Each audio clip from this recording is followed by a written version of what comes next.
Oke, sekarang saya refresh kembali soal pengadaan barang dan jasa. Jadi secara umum pengadaan pemerintah itu, kalau pemerintah beli barang itu pertama dengan tender. Nanti ada berbagai macam jenisnya dan ini. Kemudian yang kedua dengan membeli dari platform e-commerce atau semacam Bukalapak gitulah atau Tokopedia gitu ya. Saya nggak tahu apakah katakanlah Tokopedia atau Bukalapak populer juga di Kupang. Mestinya dia menjangkau seluruh Indonesia ya dia wilayahnya. Di Jember teman-teman juga kadang suka belanja lewat Tokopedia atau Bukalapak atau Blibli atau apalagi ya Lazada atau Shopee. Mbak Minda itu, Mas. Oh, jangan bilang ibu-ibu ini sekarang belanja barang bangunan, belanja besi, belanja juga ada di Bukalapak.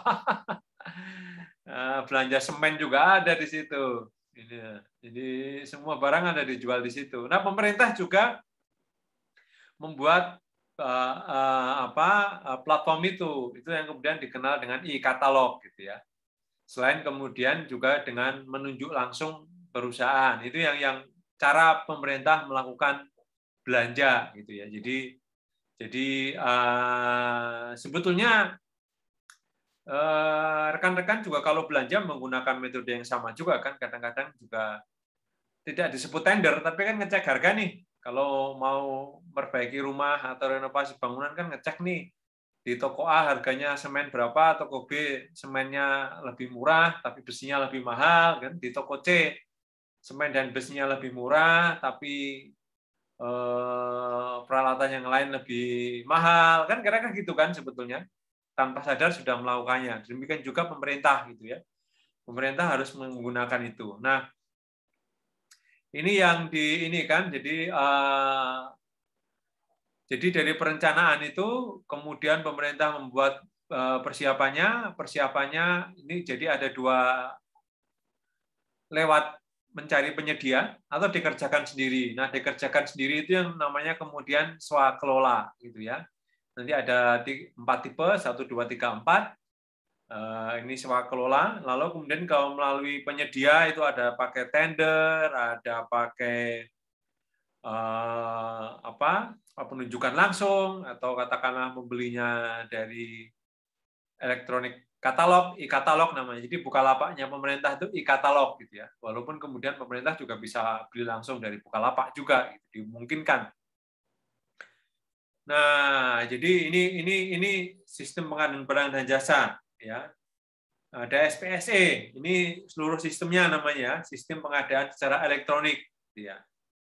Lalu kemudian ada SIRUP, sistem rencana umum pengadaan. Jadi nanti teman-teman akan belajar melihat SIRUP secara langsung ya. Kemudian ada e-katalog, tadi ini Bukalapak, Blibli itu kan, itu e-katalog sebetulnya kalau di pemerintah menyebutnya.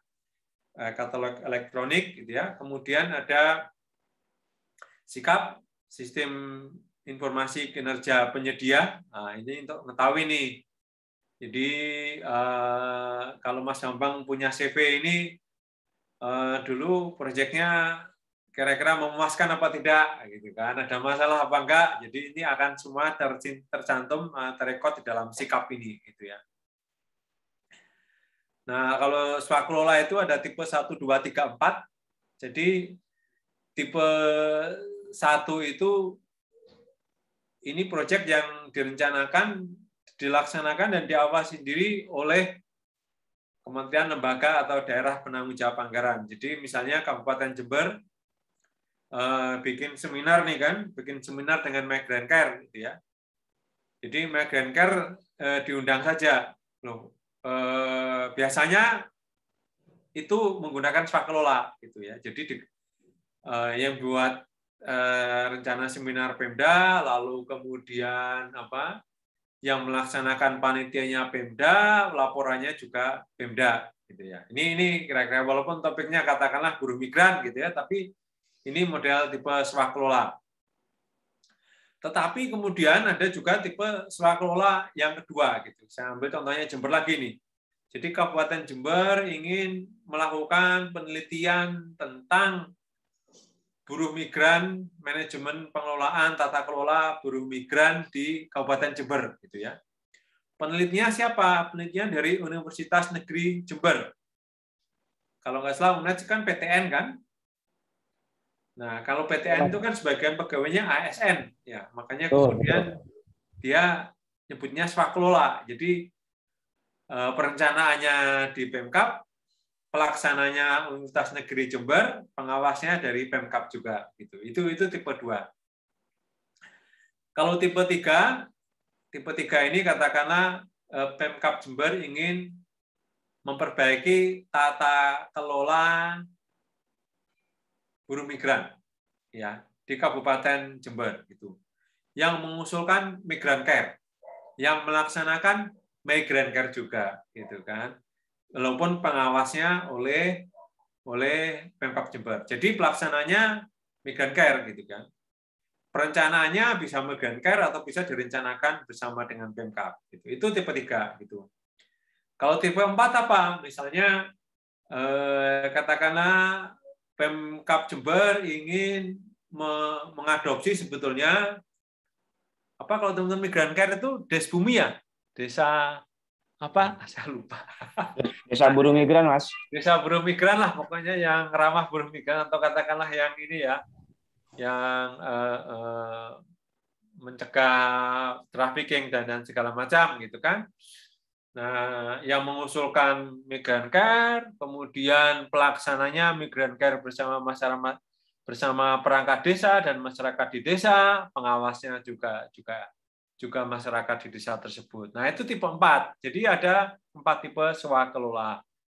Jadi itu yang membedakan swakelola dengan tender. Jadi swakelola itu inisiatif masyarakat, lebih banyak inisiatif masyarakatnya. Walaupun ada yang tipe 1 atau tipe 2 itu tipe 1 itu hanya di dalam KL sendiri, Pemda sendiri, misalnya di Pemkab Kupang sendiri. Tipe 2 biasanya Pemkab Kupang kerjasama dengan misalnya Jember gitu kan, untuk buruh migran kan sama-sama ASN gitu kan. Nah, tipe 3 dan 4 itu biasanya berurusan untuk berurusan dengan masyarakat, LSM atau ormas. Lalu kalau katalog elektronik itu apa? E-katalog tadi gitu ya. Jadi ada tiga kategori nih. Jadi pertama yang nasional itu yang dibuat oleh LKPP ya. Kalau sektoral itu dibuat oleh kementerian atau lembaga, yang lokal juga pemerintah daerah. Jadi pemerintah daerah juga bisa membuat e-katalog sendiri. Nah, apa yang dijual di e-katalog? Prinsipnya semuanya sama seperti Bukalapak atau Blibli atau Lazada gitu. Yang penting ada harganya, ada satuan harganya gitu ya. Jadi ada harganya jelas gitu ya. Jadi komputer ya, mobil itu bisa masuk e-katalog gitu ya kan. Dulu awalnya e-katalog cuma di tingkat nasional ya, tingkat nasional. Tetapi dalam prakteknya itu menyulitkan. Mengapa? Katakanlah pengadaan mobil. Mobil kalau di nasional katakanlah di Jakarta ya, saya nggak tahu kalau mobil yang populer itu Avanza itu berapa? Katakanlah 250 juta harganya ya. Itu kalau di Jakarta gitu. Tapi tipe yang sama di Kupang barangkali lebih mahal jadi 260 juta. Iya.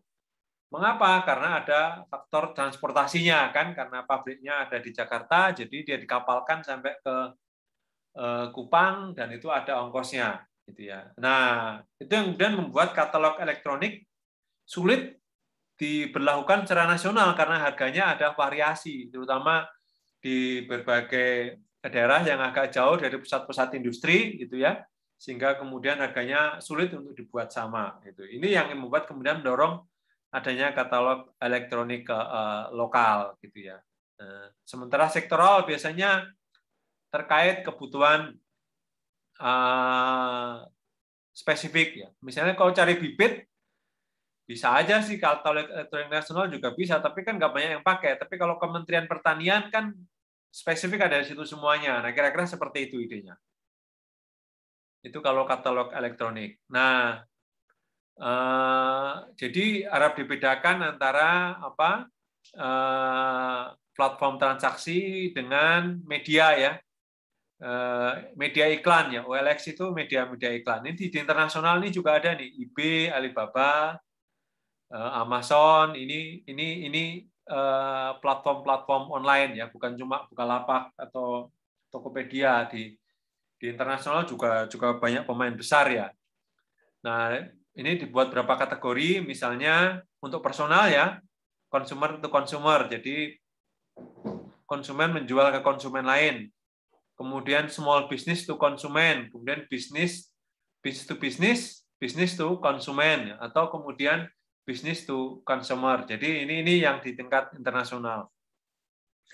Nah, ini kalau di Indonesia gitu ya, ada Lazada, ya, ada Elevenia, Tokopedia, Bineka.com, Bukalapak. Bineka ini dulu saya sering berapa kali beli komputer di Bineka ini karena spesifik dia memang jualan komputer gitu ya. Saya baru tahu ternyata Rakuten sudah ada di Indonesia, saya belum tahu. Belum pernah belanja di situ, saya ada Rakuten ternyata gitu. Awalnya tahunya Rakuten itu sponsornya Barcelona, ternyata dia e-commerce. Jadi sementara kalau Kaskus, Berniaga ini sebetulnya tempat iklan, jadi bukan toko daring lah, kira-kira seperti itu. Jadi belanjanya harusnya di sini gitu kalau mau belanja.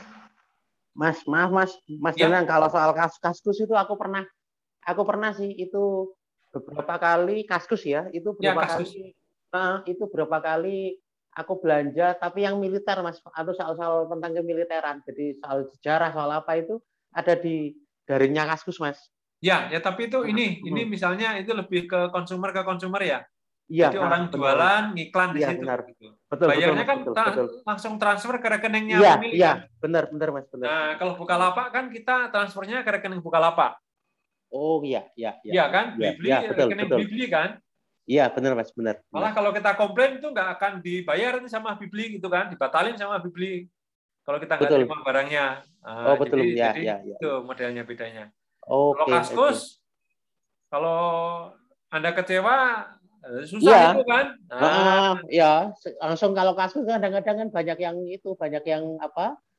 yang nakal juga itu Mas. Malah banyak penipuan gitu. Jadi karena ini sebetulnya media iklan ya, bukan platform transaksi, bukan platform e-commerce ya ininya. Oh iya. Nah itu bedanya itunya. Nah pemerintah ini belanjanya juga membuat seperti ini gitu, membuat sebutnya e-katalog ya. Jadi supplier yang jualan di ini itu juga didorong untuk jualan juga di e-katalog, memasukkan produknya di e-katalog KPP gitu. Nah, kalau kemudian pemilihan penyedia, ini yang kemudian disebut tender gitu ya. Jadi ada beberapa metode gitu. Jadi ada dua kategori besar ya. Jadi pengadaan barang, PKN pekerjaan konstruksi dan jasa lain. Kalau JK ini jasa konsultansi. Jadi ada dua kategori besar ya. Jadi kalau pengadaan konstruksi, pengadaan barang itu ada 4 metode: pengadaan langsung, penunjukan langsung, tender cepat, dan tender biasa gitu ya. Kemudian kalau jasa konsultansi itu menggunakan metode seleksi, penunjukan langsung, atau juga pengadaan langsung gitu ya. Secara umum ini, secara singkat tuh gini nih. Kalau pengadaan langsung itu ini sama seperti kalau teman-teman katakanlah migrant care ya, atau TI beli barang gitu kan, biasanya langsung membandingkan dari 3 atau 4 penyedia gitu. Kalau nggak salah teman-teman migrant care katakanlah kalau mau bikin acara di hotel atau gedung pertemuan kan harus mendapatkan quote, mendapatkan penawaran ya, minta penawaran ya, atau catering gitu, minta penawaran dari 3 atau 4 penyedia kan. Lalu dari situ dipilih mana yang paling murah, mana yang paling bagus, kira-kira seperti itu. Kalau penunjukan langsung kondisi tertentu, ya darurat segala macam. Sementara kalau tender cepat itu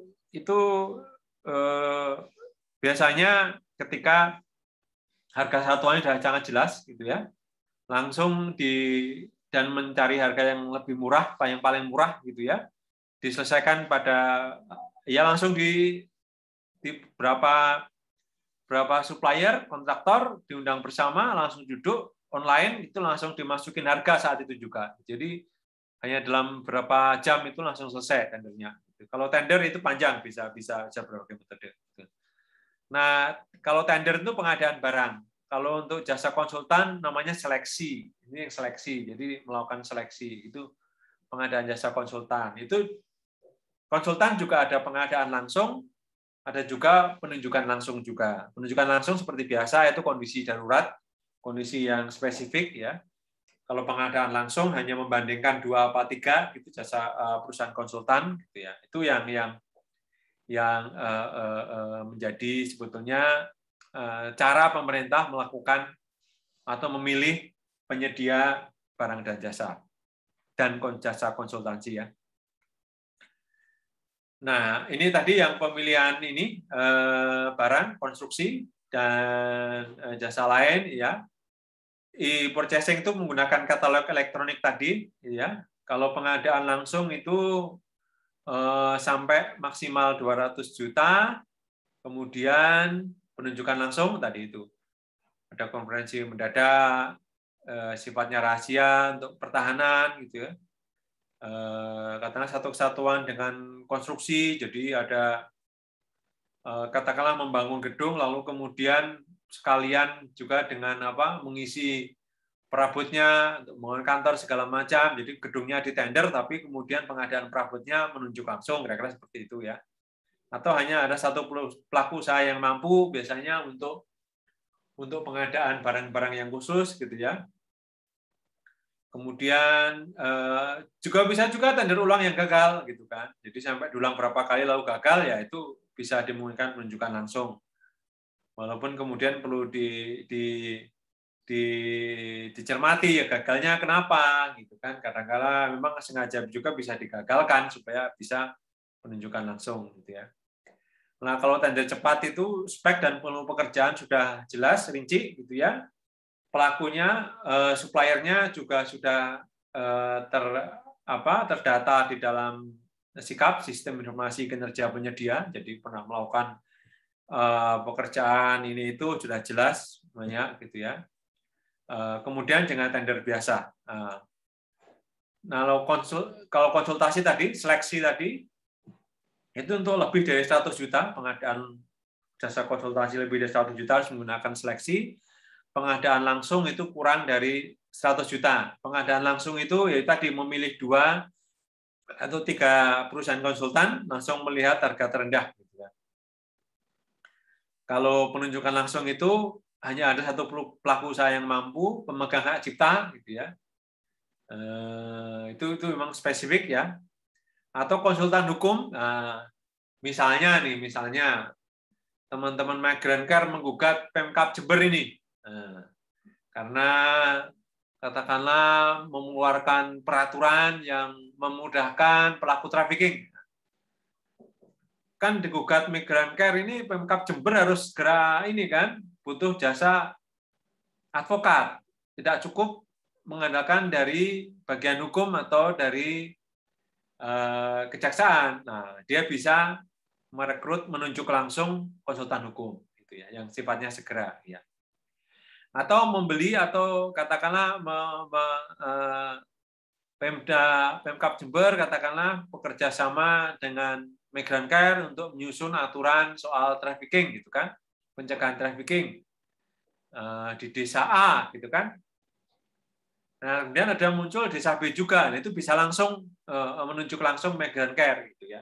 Tapi maksimal hanya di 2 kali gitu ya. Untuk desa C untuk aturan yang sama, nah itu harus kalau mau menunjuk langsung harus konsultan yang lain. Kira-kira seperti itu gambaran dari tender dan juga perbedaannya antara tender untuk barang dan seleksi untuk jasa konsultan.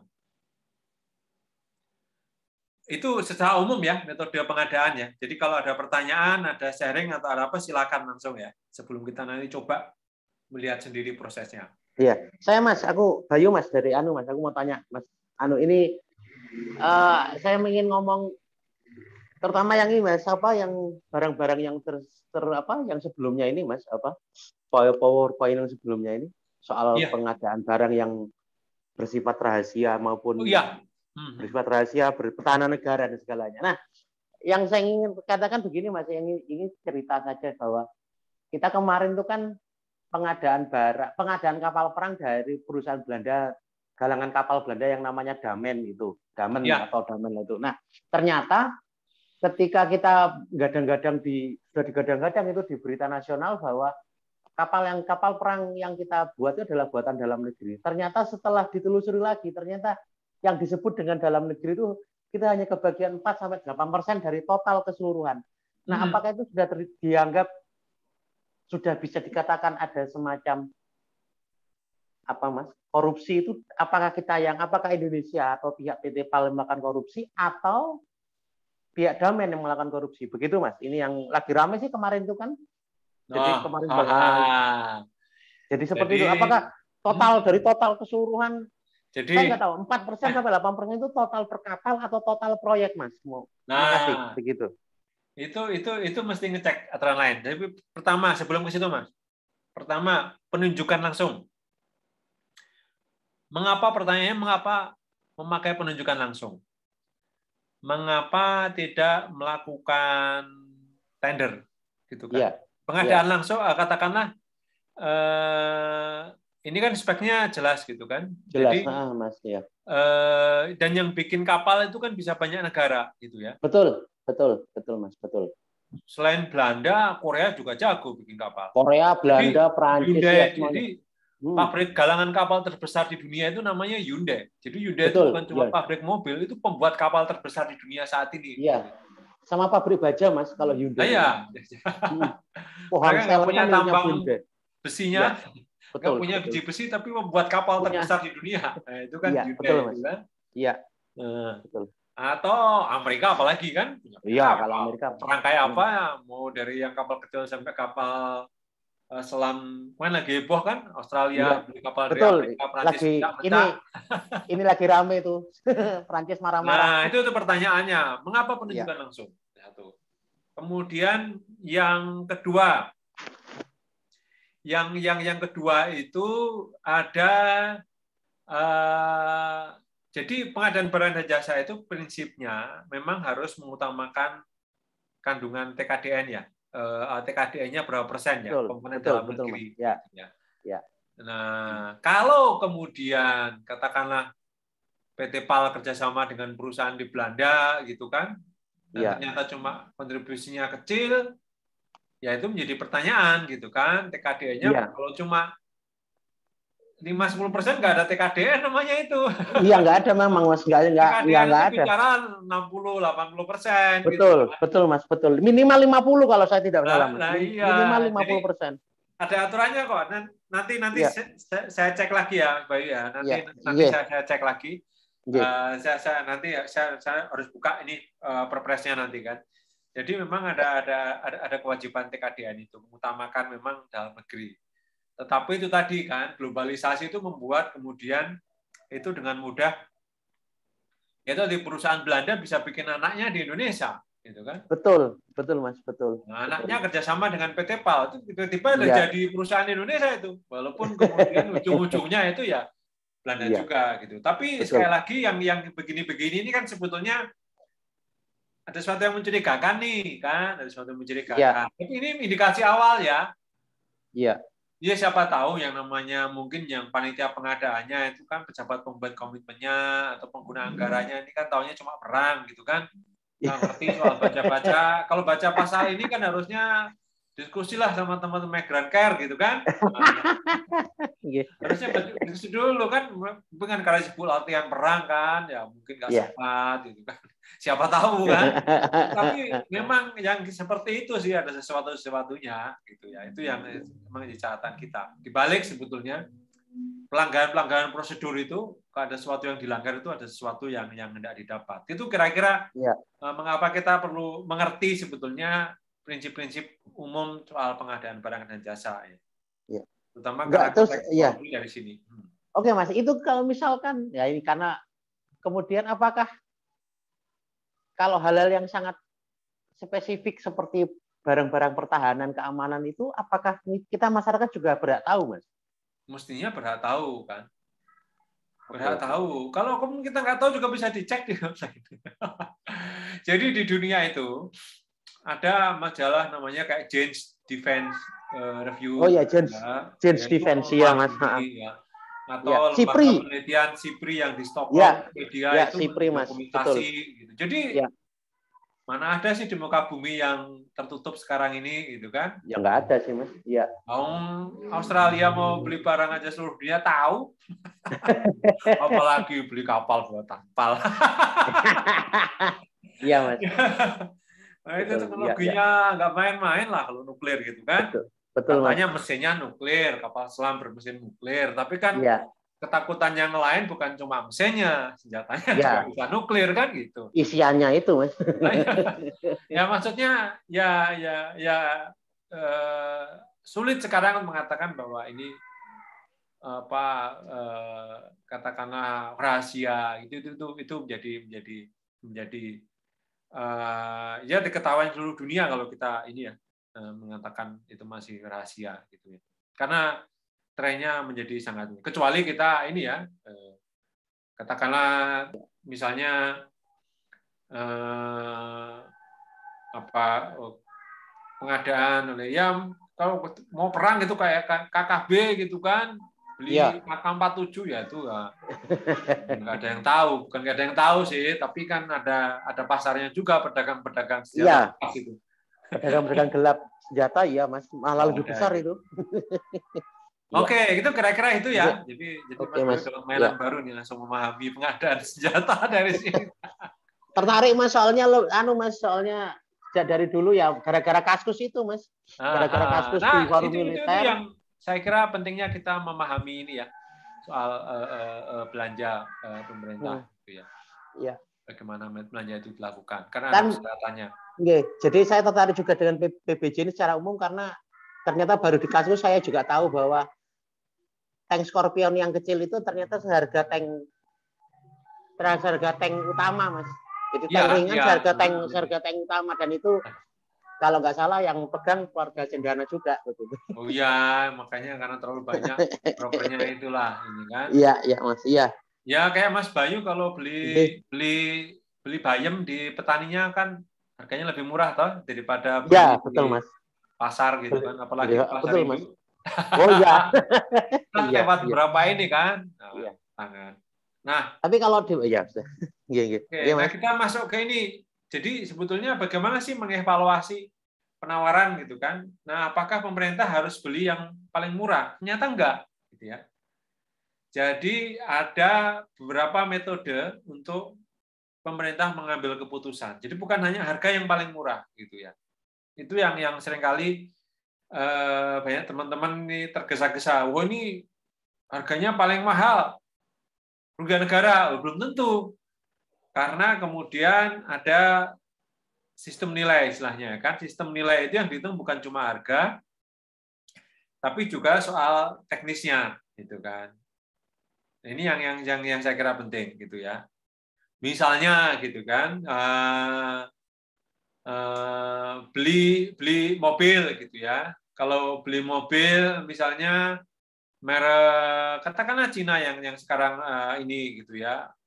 Wuling itu kan lebih murah, jauh lebih murah daripada Avanza, gitu ya. Harganya paling murah, tapi kan kemudian harus dihitung juga bagaimana spare part-nya, bagaimana servisnya, kan gitu ininya kan. Bagaimana kemudian penyusutannya. Nah, itu kan bukan cuma harga kemudian. Kemudian ada yang dikenal BSUE itu biaya selama umur ekonomis, ya. Misalnya soal harga, biaya operasional, biaya pemeliharaan, nilai sisa dalam jangka waktu operasi tertentu. Nah, kayak kita membandingkan katakanlah yang sekelas Avanza itu apa ya? Almas misalnya ya, Wuling Almas gitu kan. Itu kalau second-nya bagaimana? Ini kan nilai sisa dalam jangka waktu operasi tertentu. Setelah 5 tahun, ketika dijual itu, Avanza, jangankan dengan Wuling ya, Avanza dengan apa misalnya, dengan Expander, itu mahal mana gitu second-nya? Nah itu kan kemudian bisa ini ya, jadi faktor-faktor lain bukan cuma harga. Selain kemudian juga ada kalau speknya sama, kualitasnya sama, kemudian bisa juga kemudian di harga terendah gitu. Jadi harga itu bukan satu-satunya pertimbangan ketika teman-teman pemerintah memutuskan untuk membeli barang atau jasa dari ini tertentu, gitu, dari penyedia tertentu. Jadi tadi lihat kualitas biaya, kualitasnya biaya terendah, sebelum biaya terendah juga bagaimana anggarannya, masuk enggak. Ini kira-kira yang menjadi faktor untuk mengevaluasi jasa konsultasi. Kalau tadi ini barang, kalau barang konstruksi itu pakai ini sistem nilai, penilaian BSU, kemudian harga terendah. Kalau ini untuk jasa konsultan, kualitasnya seperti apa, kualitas dan biaya, gitu ya. Kemudian anggarannya, samping kemudian biayanya, gitu ya. Kalau jasa konsultan kan seringkali memang tidak intangible istilahnya kan, harga katakanlah peneliti di Jakarta dan di Jember tentu juga berbeda gitu kan, karena marketnya juga berbeda misalnya gitu. Ini jasa konsultan ya ininya. Kemudian kalau ini tender, mengapa tender itu berbeda-beda gitu ya. Jadi itu untuk tender itu kalau teman-teman baca itu kan ada 1 file, 2 file atau 2 tahap gitu ya. Pengadaan barang kalau 1 file itu hanya untuk ya kalau harga terendah itu 1 file aja cukup gitu kan. Demikian juga untuk jasa konsultasi JK dengan metode pengadaan langsung, penunjukan langsung ya cukup 1 file. Tetapi kalau 2 file ini biasanya 2 tahap nih. Pertama teknisnya dulu, speknya. Speknya masuk enggak? Nah, dibandingkan speknya. Baru kedua harganya gitu ya. Kalau 2 tahap ini biasanya yang lebih kompleks, lebih rumit ya. Misalnya pembangunan jembatan katakanlah di wilayah yang sulit ya, pembangunan jembatan saya kurang tahu persis medan geografinya, katakanlah di Aceh gitu kan.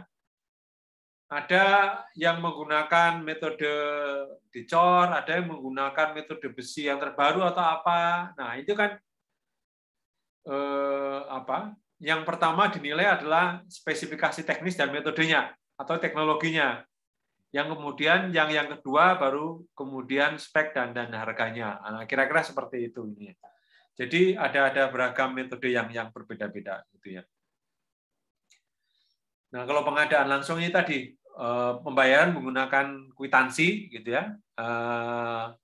Misalnya permintaan penawaran, negosiasi teknis, kemudian ada surat perintah kerja. Ini untuk pengadaan langsung dengan cepat. Prosesnya hanya membandingkan 2 atau 3 penyedia saja. Kemudian tender cepat, ini bisa ini. Jadi sudah terkualifikasi, peserta hanya masukin harganya saja, dan penawaran evaluasinya malah dilakukan oleh aplikasi gitu ya. Karena hanya berdasarkan penawaran terendah. Dan bisa digunakan e-reverse auction itu penawaran berulang ya. Jadi nanti mestinya kalau mau ini kan berapa pengadaan yang sederhana gitu, pengadaan komputer, pengadaan ini selain menggunakan e-katalog juga bisa menggunakan model tender cepat gitu ya. Malah pembangunan jasa konstruksi pun sekarang mestinya bisa menggunakan tender cepat. Karena di beberapa perusahaan besar itu mereka sudah punya pabrik precast-nya. Jadi tinggal langsung harganya berapa di akhir ya, karena komponennya itu sudah bisa dikerjakan di pabriknya gitu ya. Jadi beberapa perusahaan konstruksi itu sekarang itu bikin gedung bertingkat itu seperti kita main Lego gitu ya. Jadi dibuat di pabriknya, dikirim ke lokasi lalu dirakit. Nah, kira-kira seperti itu sebetulnya kemajuan teknologi konstruksi. Jadi reverse auction ini sebetulnya untuk penawaran harga secara berulang, dia bisa di tender cepat, e-katalog, e-purchasing tadi, gitu ya. Atau kemudian hanya bila ada 2 penawaran, gitu ya, yang lulus evaluasi teknis, gitu. Ini kira-kira dengan metode tender cepat, e-purchasing ya. Jadi dia menggunakan e-reverse auction istilahnya. Jadi penawaran berulang. Nah, tadi ini prakualifikasi, prosedurnya panjang sebetulnya ya.